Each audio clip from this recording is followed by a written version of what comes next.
السلام علیکم ورحمۃ اللہ وبرکاتہ۔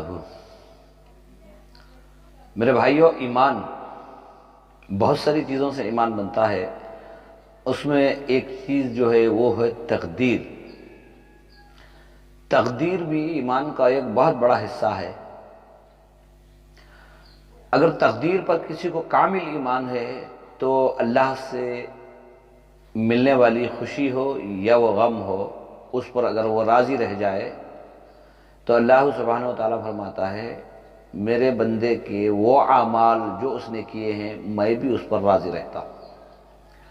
یعنی جو انسان تقدیر پر راضی ہو جائے، تقدیر پر کامل ایمان ہو، جو نفع ہوا ہے وہ اللہ ہی کی طرف سے ہے، مجھے منظور ہے، جو نقصان بھی ہوا ہے تو یہ اللہ کی طرف سے آزمائش ہے، مجھے منظور ہے، تو اللہ فرماتا ہے کہ میں اس کے چھوٹے سے چھوٹے اعمال پر بھی راضی ہو جاتا ہوں۔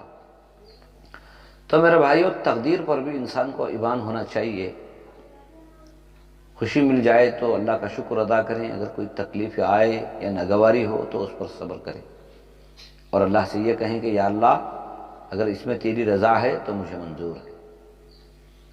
بہت سارے لوگ تقدیر کو گالیاں دیتے ہیں، وہ گالیاں ان کی زندگی میں نحوست، بیماریاں، نقصان بن کے آتی، جیسے کہ اللہ نے تمہارے حق میں کچھ آزمائش ڈال دی تو تم اسے ناپسند کرتے ہو، کسی نہ کسی کو اس کا ذریعہ بنا کے اس کو گالی گلوچ یا برا بھلا کہتے ہو، تو اللہ کہتا ہے میرے بندے یہ تو میں نے تجھے آزمانے کے لیے دیا، تو نے تو اسے گالیاں دی، تو نے تو اسے گالی دی تھی، تو نے اسے برا بھلا کہا، حالانکہ یہ میرا ہے۔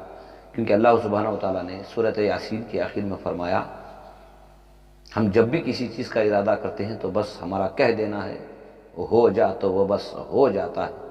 تو میرے بھائیو، اگر تقدیر پر ایمان ہے تو تقدیر پر راضی رہیں۔ اللہ ہم سب کو کامل اکمل ایمان والے بن کے، کامل یقین والے بن کے زندگی گزارنے کی توفیق عطا فرمائے۔ السلام علیکم۔